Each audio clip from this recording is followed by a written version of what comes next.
Madame, monsieur, bonjour. Vous êtes bien sur Radio France Internationale. Il est 5h30 à Paris, 7h30 à Port-Louis, c'est sur l'île Maurice, et 3h30 en temps universel. Et Afrique Matin commence pour une demi-heure d'information. Jérôme Bastion. Répit dans la capitale du Soudan du Sud, Djouba, où les deux forces belligérantes ont décrété un cessez-le-feu hier soir. Après plusieurs jours de combat, le secrétaire général des Nations Unies menace les responsables des hostilités de sanctions et prône un renforcement de la mission onusienne. La visite en France du président sud-africain Jacob Zuma, marquée par une série d'accords économiques et la commémoration de la participation de bataillons africains de l'Empire britannique à la Première Guerre mondiale. En Afrique du Sud, justement, l'annonce d'un procès inédit la semaine prochaine de terroristes islamistes présumés. Ils s'étaient soupçonnés de préparer des attaques contre la présence américaine et des institutions israélites. Et puis c'est aujourd'hui que reprennent les discussions interburundaises à Arusha en Tanzanie pour tenter de mettre sur pied des négociations de sortie de crise. Le Sénarède ne s'oppose plus à la participation de ses membres. Au Soudan du Sud, des combats à l'arme lourde ont encore opposé lundi matin dans la capitale Djouba les forces du président Salva Kiir et celles du vice-président Riek Machar avant que les deux camps ne décrètent un cessez-le-feu en fin de journée. Le comité international de la Croix-Rouge poursuit ses opérations humanitaires tant à Djouba que dans l'intérieur du pays où des affrontements sont également signalés. Écoutez Jurg Eglin, responsable du CIRC dans la capitale sud-soudanaise. Il fait le point sur la situation sécuritaire. On est dans nos bureaux, dans nos résidences depuis vendredi soir. On n'a pas beaucoup bougé depuis là parce qu'il y a eu des combats au long des dernières 48 heures. On était incapables vraiment de sortir de nos lieux. C'était une question de rester vraiment protégés dans nos safe rooms, qu'on appelle ça. On était dépendants de nos stocks d'urgence pour tenir ces quelques jours. On n'avance pas trop actuellement. On est toujours coincé. Il faut le dire que les internationaux, tout le monde va bien. Avec nos collègues locaux, on a des contacts, on parle avec eux, mais leur situation est beaucoup plus difficile. Beaucoup de leurs familles sont en train de chercher des abris, de chercher des endroits qui sont plus safe. Là, ça va pas bien du tout. Est-ce que le CICR envisage de suspendre ses opérations au Soudan du Sud ? Négatif. On va pas suspendre, on va réduire le nombre du staff international. Et on est prêt à 200 personnes. Dès qu'on peut renvoyer quelques personnes, on va le faire. Mais autrement, on continue à fonctionner. C'était Jurg Eglin du Comité international de la Croix-Rouge, interrogé par Michel Arsenault. Alors après le Conseil de sécurité de l'ONU qui a condamné la reprise des violences au Soudan du Sud et exhorté le président Salva Kiir et le vice-président Riek Machar à ramener le calme dans le pays, le secrétaire général Ban Ki-moon est monté au créneau hier. Il a exprimé devant les journalistes sa très grande frustration dans un discours à charge contre le Conseil de sécurité qu'il juge trop passif et à qui il a commandé de prendre des mesures très rapidement. Marie Bourreau nous appelle de New York. Le ton du secrétaire général est habituellement hésitant, mais l'injonction est désormais très ferme. C'est le moment de renforcer massivement l'action des Nations Unies. Quand un gouvernement ne peut pas ou ne veut pas protéger son propre peuple, ou quand les partis au pouvoir semblent plus enclins à s'enrichir sur le dos du peuple, la communauté internationale a la responsabilité d'agir.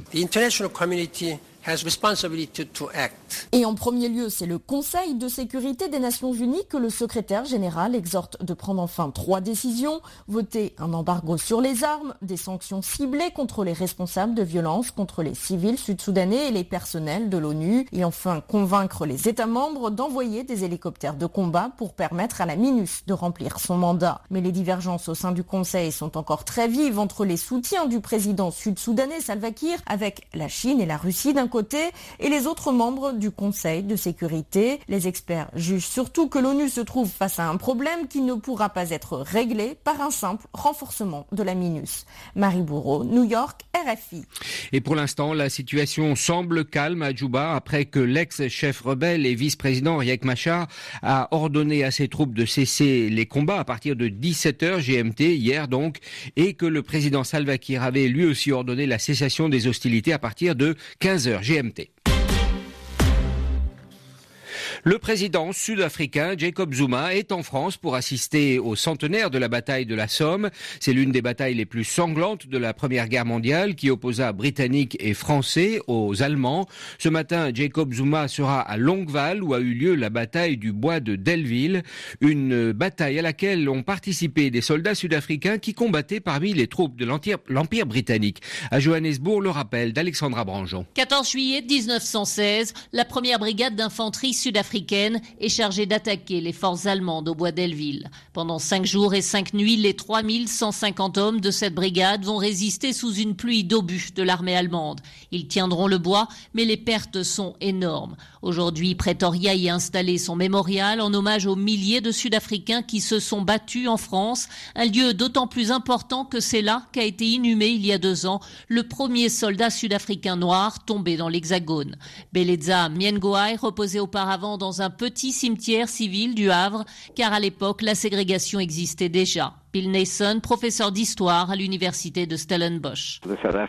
À l'époque, le gouvernement, en raison de sa politique raciale, ne voulait pas entraîner des Noirs ou même les armer. Donc les Noirs recrutés servaient de main-d'œuvre dans les bataillons. Ils ont été envoyés au Havre, à Dieppe, pour travailler dans les ports, mais également derrière les lignes de front. Alors qu'ils étaient là-bas, ils étaient tenus à l'écart. Ils ne pouvaient pas se mélanger avec les Français comme des soldats sud-africains blancs qu'on nommait les Zoulous blancs. Au total, plus de 200 000 Sud-Africains ont participé à la Première Guerre mondiale. Alexandra Branjon, Johannesburg, RFI. Et puis en Afrique du Sud, on en sait un peu plus désormais sur les suspects dont l'arrestation avait été dévoilée dimanche par la presse locale, qui sont suspectés de préparer des actes terroristes. 2 d'entre eux ont comparu devant le tribunal de Johannesburg hier après-midi. Et d'après le porte-parole de la police, ils projetaient d'attaquer l'ambassade des États-Unis ainsi que des institutions juives, une première dans ce pays. Les précisions d'Édouard Dupenoit. 2 frères, 2 jumeaux de 23 ans, Brandon Lee et Tony Lee Solsi, soupçonnés de préparer des attentats à la bombe dans un pays qui n'a encore jamais été frappé par le terrorisme islamique. Les 2 hommes ont tenté par 2 fois de rejoindre le groupe État islamique en Syrie. D'après Solomon Hussein, professeur de sciences politiques à l'université de l'État libre de Bloemfontein, ce procès doit être l'occasion pour le gouvernement sud-africain de prendre la mesure du risque terroriste. J'espère que ce procès sera l'occasion pour le gouvernement sud-africain de prendre enfin le terrorisme au sérieux. Cela lui mettra une pression suffisante pour qu'il fasse enfin quelque chose, parce que les cellules terroristes en Afrique du Sud se sont développées sans que le gouvernement ne prenne la moindre initiative pour les arrêter. Il y a un mois, les États-Unis, l'Australie et le Royaume-Uni avaient déjà mis en garde leurs ressortissants contre des risques élevés d'attentats. Le gouvernement avait moyennement apprécié cet avertissement, mais Solomon Hussein plaide au contraire pour que la pression internationale s'intensifie. J'espère même que les partenaires internationaux de l'Afrique du Sud lui mettront la pression et lui diront « Faites quelque chose, agissez ». La police assure de son côté qu'elle surveille activement les individus suspects. Les Sud-Africains sont d'ailleurs invités à signaler les comportements qui leur paraissent étranges. L'autorité indépendante des communications en Afrique du Sud a par ailleurs dénoncé la décision du groupe audiovisuel public SABC, qui compte 20 stations de radio et 3 chaînes de télévision, de ne plus diffuser des images de manifestations violentes contre le gouvernement et lui a ordonné le retrait de sa résolution. Ce choix éditorial en mai dernier avait été interprété par l'opposition comme de la censure à l'approche d'un scrutin municipal critique pour l'ANC au pouvoir. À Arusha, dans le nord de la Tanzanie, c'est aujourd'hui que le dialogue inter-burundais redémarre avec pour objectif de sortir de plus d'une année de crise qui a déjà fait des centaines de morts et poussé quelques 270 000 Burundais à l'exil. Ce second round qui s'ouvre sous les auspices de l'ancien président tanzanien Benjamin Mkapa semble plus prometteur que le premier fin mai, car le Sénared, principale coalition d'opposition du Burundi, qui avait appelé ses membres à boycotter ces discussions sous peine de sanctions, est revenu sur sa décision. Esdras Ndikumana, notre correspondant, revient sur les raisons de ce revirement et sur les enjeux de ces préalables à de véritables pourparlers de paix. Volonté de contribuer à sortir le Burundi de sa crise comme le Sénared l'explique, ou tentative de sauver les meubles comme le laisse entendre le pouvoir burundais, la principale coalition d'opposition du Burundi a fait un virage à 180 degrés en autorisant ses membres invités à titre individuel à participer à cette nouvelle session. Et ces dirigeants qui n'ont pas été invités en raison de l'hostilité du pouvoir burundais sont aussi à Arusha pour tenter de convaincre le facilitateur Benjamin Mkapa de les convier pour la suite en tant qu'entité. À Arusha, ils vont donc retrouver, mais de loin, les représentants du gouvernement burundais, du parti au pouvoir et de ses alliés, mais il y aura aussi cette fois un peu plus de délégués de l'opposition politique burundaise, ainsi que de la société civile indépendante aujourd'hui en exil, qu'au cours du premier round. Après ces premières discussions, le facilitateur tanzanien a relevé les principales questions de fond qui devraient faire l'objet de futures négociations, de l'accord d'Arusha et de la Constitution à l'espace politique et démocratique, en passant par la situation sécuritaire au Burundi. Pendant ces 3 jours, il n'y aura pas de discussion entre les différentes parties, même CAPA va les recevoir les unes après les autres pour tenter de dégager un calendrier de négociation et la liste définitive des invités selon des sources concordantes. Le facilitateur va alors soumettre sa feuille de route pour le Burundi au chef d'État de la communauté de l'Afrique de l'Est en fin de semaine, en marge du sommet de l'Union africaine à Kigali. Esdras Dikumana, Nairobi, RFI. RFI à Kinshasa, 105 FM. Dans le nord-est de la République démocratique du Congo, un calme précaire semble revenu à Kikuku, au nord Kivu. Les FARDC ont pris position dans la localité, vidée de ses habitants. Vendredi dernier, le NDC rénové de Guidon et les Mai Mai avaient attaqué ce secteur et se sont battus avec les FDLR, les rebelles Hutus rwandais, et les Nyatura également, un groupe armé Hutu congolais. Le bilan serait d'une 30aine de morts, mais des dizaines de milliers de personnes ont fui, selon le Bureau de coordination humanitaire des Nations Unies. Les précisions de Sonia Rollet. Faites attention aux manipulations et aux fausses informations, dit-on côté onusien comme FARDC. Si l'armée est revenue à Kikuku, théâtre d'affrontement de ces derniers jours, que certaines familles ont décidé de rentrer, la société civile signale la présence des mêmes groupes armés, tirant la sonnette d'alarme sur de possibles nouveaux affrontements. Ocha, de son côté, parle de dizaines de milliers de personnes qui auraient bel et bien fui. Plusieurs sources humanitaires disent regarder avec préoccupation la dispersion des habitants de Kikuku, localité multiethnique, sur une base communautaire, chacun se dirigeant vers une localité privilégiée. Ça a commencé comme ça à Boulé-Oussa, se souvient avec inquiétude un activiste des droits de l'homme. Première attaque d'ampleur des Mai Mai du NDC rénové de Guidon contre une localité tenue par les FDLR dans le Walikale, lançant une campagne qui l'emmène aujourd'hui jusque dans le Rutshuru. Il est en guerre contre les FDLR, mais il attise les tensions ethniques partout où il va, explique une source sécuritaire congolaise, ajoutant qu'il en était de même côté Hutu avec les FDLR. Et il y a les politiciens des différentes communautés, ajoute cette même source. La MONUSCO promet d'envoyer une mission pour évaluer la situation et faire un bilan. Ocha également, mais quand la situation sécuritaire s'améliorera. Sonia Rollet, Kinshasa, RFI. Et puis le gouvernement mauricien ne croit plus en une résolution diplomatique du conflit territorial qui l'oppose à Londres au sujet de l'archipel des Chagos, ces îles britanniques de l'océan Indien situées à plus de 1500 km au nord-est de l'île Maurice sont occupées par les Américains qui y ont installé la base de Diego Garcia. Mais Port-Louis a toujours estimé que Londres l'avait illégalement détaché et vidé de ses habitants au moment de la décolonisation dans les années 60.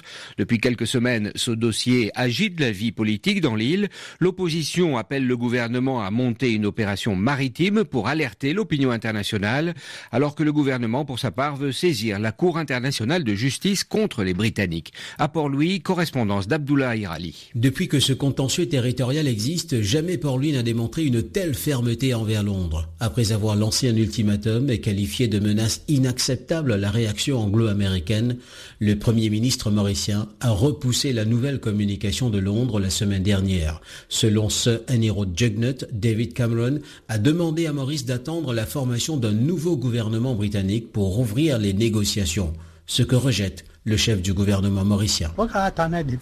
Je ne peux attendre indéfiniment. J'ai pris une décision et nous allons la maintenir. Maurice a décidé de recourir à la Cour internationale de justice. Mais le chef de l'opposition appelle à une action plus audacieuse. Nous tout prendre bateau et nous aller. Pour nous, les Chagos, c'est à nous. Nous aller. Paul Béranger souhaite que les députés mauriciens et les exilés chagossiens prennent un navire pour les Chagos, qui, dit-il, est notre territoire. Une opération qui alertera l'opinion internationale sur non seulement un contentieux territorial, mais un drame humain qui dure depuis 50 ans. Pour faire place aux Américains et leur base militaire de Diego Garcia sur cet archipel, les Britanniques ont vidé ce territoire de ses habitants dans des conditions indignes. Abdullah Erali, Port-Louis, RFI. Bientôt 5h45 à Paris, 3h45 en temps universel. L'information continue sur la Radio Mondiale. Afrique Matin sur RFI.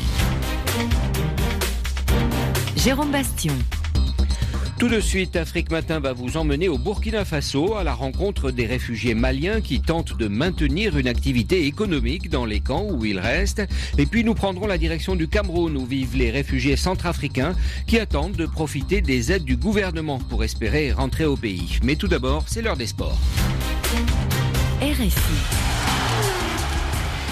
Le journal des sports avec Hugo Moissonnier. Du football à la une, la Confédération africaine de football sanctionne lourdement l'international congolais Christian Ngundikama. Vainqueur du dernier CHAN avec les Léopards de la République démocratique du Congo, Ngundikama est suspendu 2 ans pour dopage. Le joueur de l'ASV Club de Kinshasa avait été contrôlé positif à l'éphédrine pendant le championnat d'Afrique des Nations au Rwanda, justement au mois de janvier. Kamanda Wakamanda Muzembe. Tout avait commencé au mois de janvier dernier au Rwanda, lors de la dernière édition du championnat d'Afrique des Nations. Emmanuel Christian Ngundikama avait été contrôlé positif à l'issue du match qui avait opposé la République démocratique du Congo à l'Angola. Les urines de ce jeune joueur, sociétaire de l'AS Vita Club de Kinshasa, âgé à peine de 25 ans, contenaient de l'éphédrine, une substance que l'on trouve dans certains médicaments destinés à combattre la toux ou la grippe. Emmanuel Christian Ngundikama aurait certainement ingurgité cette substance par ignorance pour soulager l'un de ses maux bénins. Malheureusement, l'éphédrine figure sur la liste des produits prohibés parce que considérés comme dopants. Ainsi, après le CHAN remporté par la RDC, Christian Ngundikama avait été suspendu à titre préventif par la Confédération africaine de football pour une durée de 3 mois. Et dimanche, la sanction définitive est tombée. Le joueur écope d'une suspension de 2 ans. Pour les médecins des Léopards, Mbungu Kakala Jean-Pierre, cette décision de la CAF est sans appel. Ce médecin trouve ainsi l'occasion pour déconseiller l'automédication à laquelle recourent certains athlètes. Kamanda Wakamanda Muzembe, Kinshasa, RFI. Et la CAF confirme également que l'entente sportive sétifienne ne jouera plus en Ligue des Champions cette année. Le club algérien, vainqueur de l'édition 2014, avait été disqualifié fin juin après notamment l'envahissement de son terrain à l'occasion de la rencontre qui l'opposait aux Sud-Africains du Mamelodi Sundowns. Un match de la première journée de la phase de poule, interrompu avant le coup de sifflet final en raison de ces incidents. Le Mamelodi Sundowns sera donc à la lutte avec le Zamalek et les Nigérians d'Enimba pour une place en demi-finale. 3e journée à suivre ce week-end. Au Soudan du Sud, 2 dirigeants d'un grand club de football ont trouvé la mort lors des affrontements qui embrasent Juba, la capitale depuis plusieurs jours. William Batista, secrétaire général du club d'Atlabara, champion du pays en 2015, ainsi que le manager général de l'équipe, Leko Wilson, ont été pris dans une fusillade ce week-end. C'est le président de la Fédération de football du Soudan du Sud qui a annoncé cette terrible nouvelle. Nos confrères d'Africa Top Sport annoncent également que le pays n'a plus de sélectionneur. Léo Adra, qui assurait l'intérim depuis le départ du Sud-Coréen Lee Sung-jae en mars dernier, jette l'éponge en raison de salaires impayés.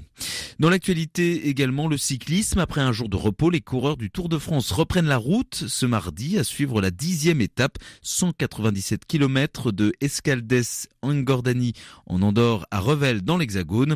Le premier représentant du continent en général, c'est le Sud-Africain Luis Meintjes, le coureur de la Lamprey. Il est 9e à 55 secondes du leader, le Britannique né au Kenya, Chris Froome. Ce journal des sports était signé Hugo Moissonnier. Jérôme Bastion.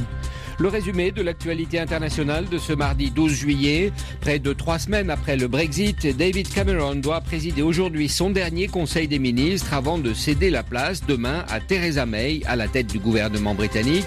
L'ancienne ministre de l'Intérieur a été nommée hier chef du Parti conservateur après la décision de sa concurrente Andrea Leadsom de se retirer de la course.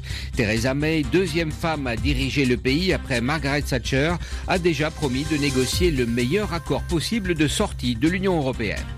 À Bruxelles, les ministres des Finances de la zone euro doivent déclarer aujourd'hui l'Espagne et le Portugal en dérapage budgétaire, ouvrant la voie à une procédure de sanctions inédite dans l'histoire de la monnaie unique.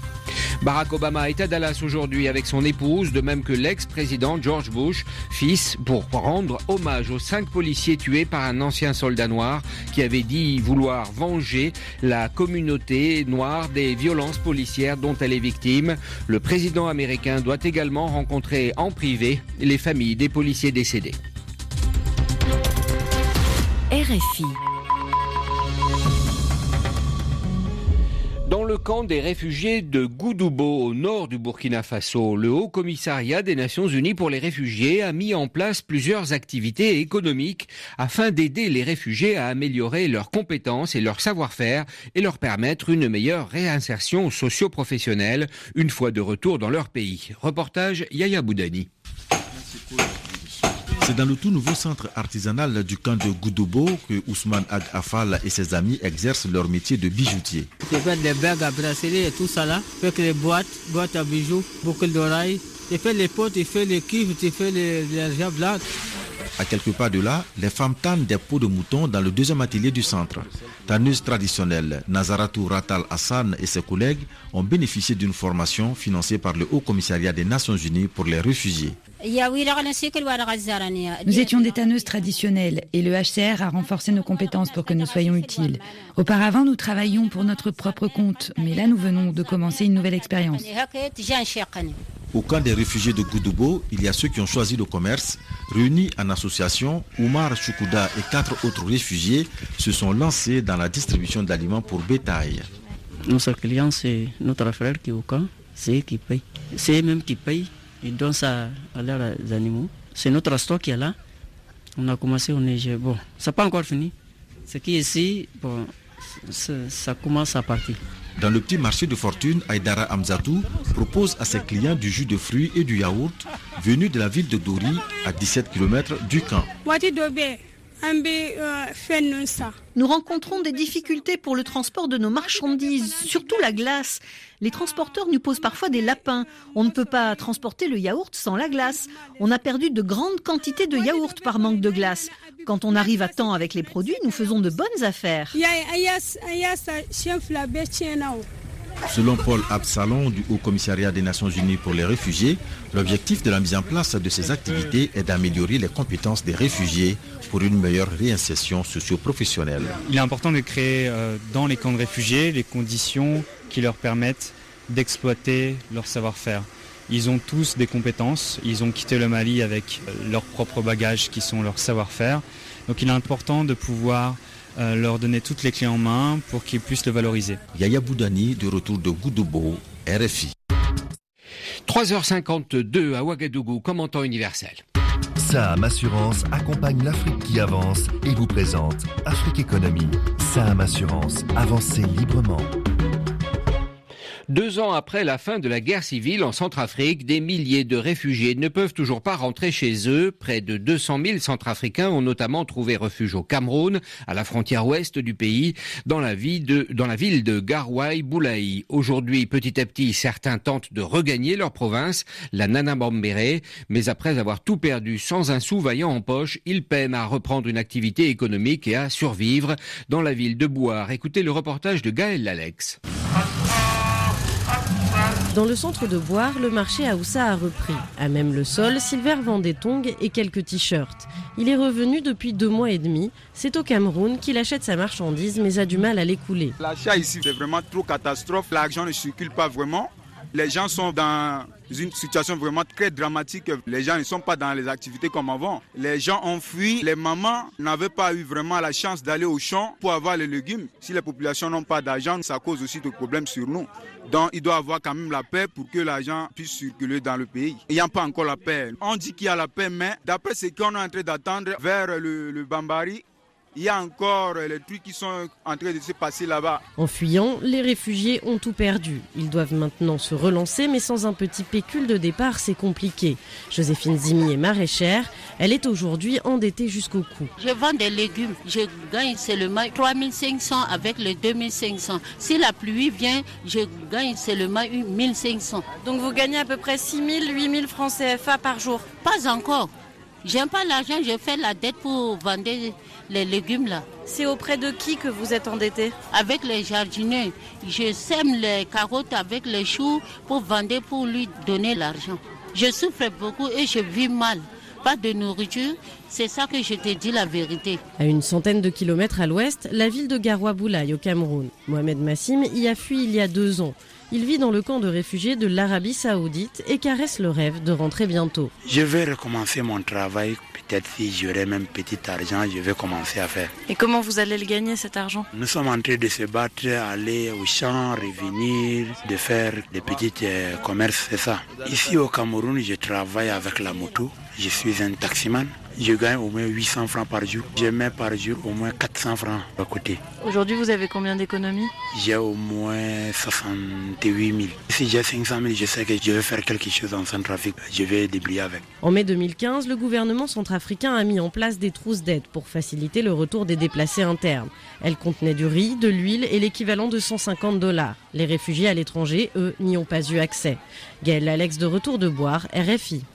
Un petit tour de l'actualité économique du continent maintenant. 2000 hectares de zones industrielles vont être aménagés en Côte d'Ivoire. Ce projet est financé par l'Afreximbank, la banque africaine d'import-export, et la China Exim Bank, la banque chinoise d'import-export. Selon le gouvernement ivoirien, cela permettra de promouvoir l'industrie manufacturière et la transformation des produits agricoles et non agricoles.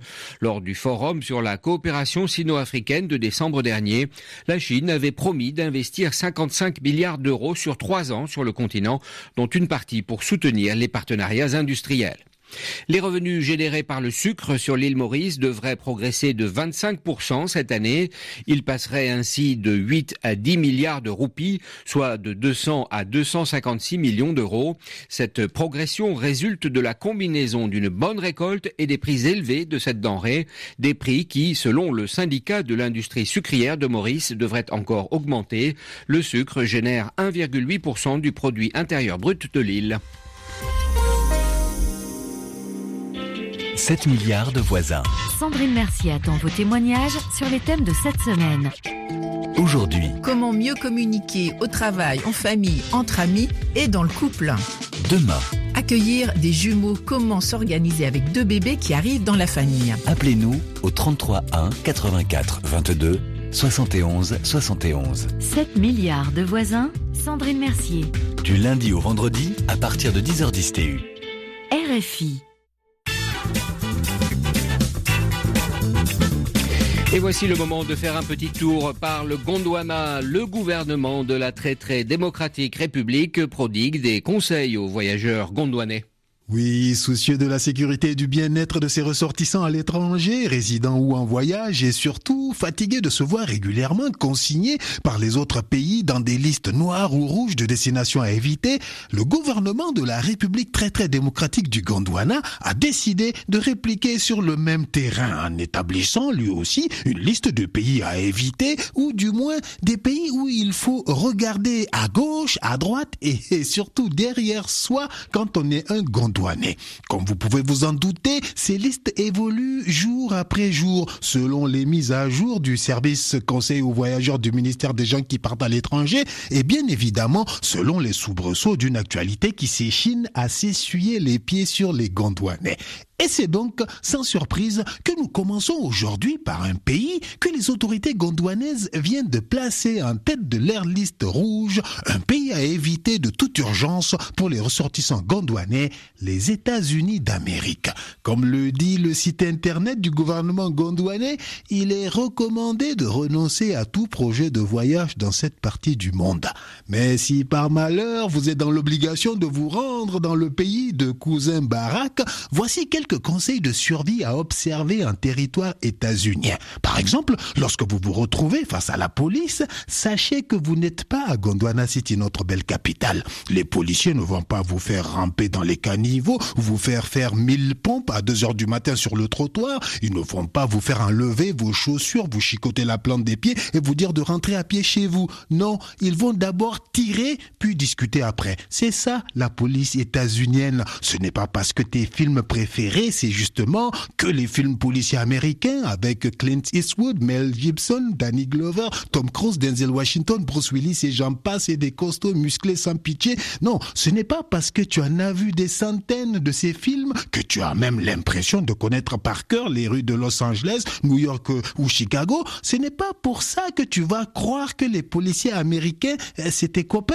Mon ami, tu es gondouanais, donc tu es dangereux pour eux. Ils vont d'abord tirer 10, 20 fois. C'est comme ça qu'ils te disent bonjour. Et ils ne t'en voudront pas si tu ne réponds pas à leur bonjour. Mais par contre, c'est moi qui t'en voudrais si demain t'es pas ici, même heure, pour la suite de cette escapade en terrain dangereux et déconseillé pour un gondouanais lambda.